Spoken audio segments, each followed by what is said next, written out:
Well, happy Sunday afternoon to Team 112. This is your video breakdown of what's coming up this week and what you have done over the last week, i.e., Mod 3. Can you believe we're already coming to Mod 4?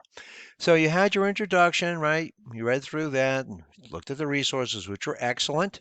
And then we come down to the journal. Now, out of fairness to everyone, I did the best I could to explain to everybody that yes, when you have an assignment that says, what's your opinion, it can be somewhat misleading. And that's why I'm offering opportunities to revise if you did not complete the assignment and honor the rubric elements to their maximum levels. Okay.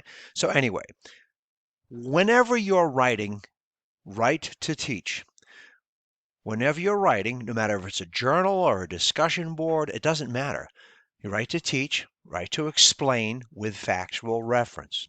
In our business, in our world, to think critically, first you need an open mind. I had a great conversation with one of your peers this afternoon. Yeah, an open mind is good. Critical thinking is an open mind opens the door to critical thinking critically and getting down to the facts of an issue or a problem because we are problem solvers and we have to use the English language to do so. And we have to use what other people have said about the problem in order for us to take that position, to validate our quote opinion. It's actually capital O opinion.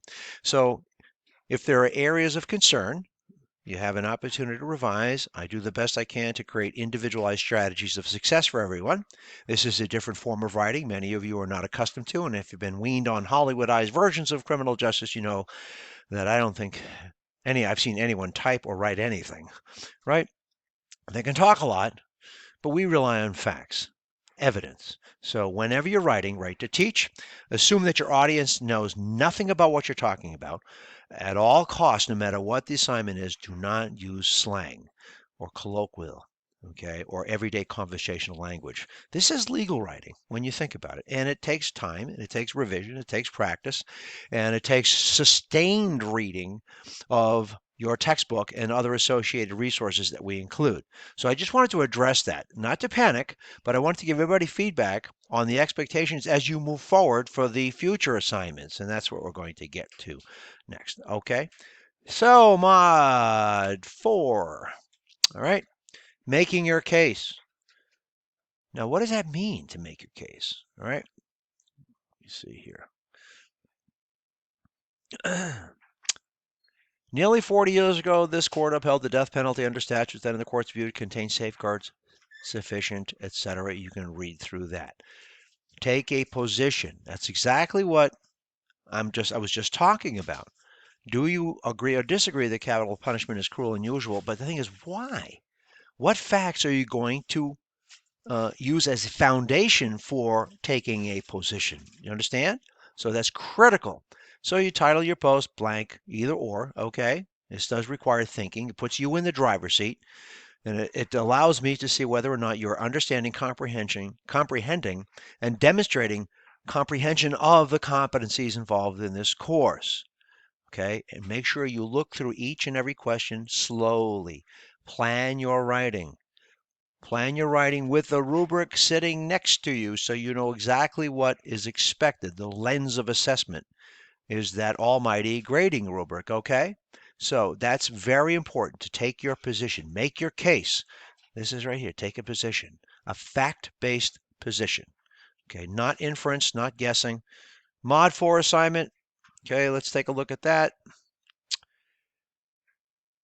Make sure you go through the overview and now the prompt. Let me move this over a little bit if I can. In Mod 2, you learned about how law enforcement enforcement functions. Mod 3, yep, got through the courts. Now this assignment is going to help you as you begin to create your presentation materials for Project 2. There is a template. You click on that and that's what you will utilize. All right, it does make life a little easier. Use the document to illustrate the specific functions and processes. Illustrate, which means you describe and define and explain the specific functions and processes of law enforcement and court systems, as well as how they work in concert together, right? In a specific case. It's a pipeline, more or less. So following the template, you're going to have some follow-up questions. Answer each question in 2 to 5 sentences. So you got to be brief and concise, and use examples from the resources to what? Support your responses. Pretend you're taking the stand. Pretend you're teaching. You've got to be able to validate your thinking, what you're writing.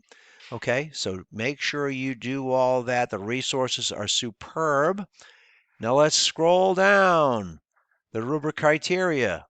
You're going to be identifying the functions of law enforcement, etc. I'm not going to bore you with reading. You can read through that slowly, absorb, and digest. Now, articulation of response. 15 points. All right, I know everyone's very concerned about grades, understandable, but you have to, in order to get exemplary, exceeds proficiency in an exceptionally clear, insightful, sophisticated, or creative manner. Okay? You have to be careful of grammar, sentence structure, and spelling. Okay? Law enforcement, court systems, law enforcement, and down here, citations and attributions. Evidence. What evidence did you use? What information did you use, okay, to offer foundational information, fact-based information for what you're saying? That is critical and is a major foundation unto itself for people who are excellent critical thinkers and problem solvers.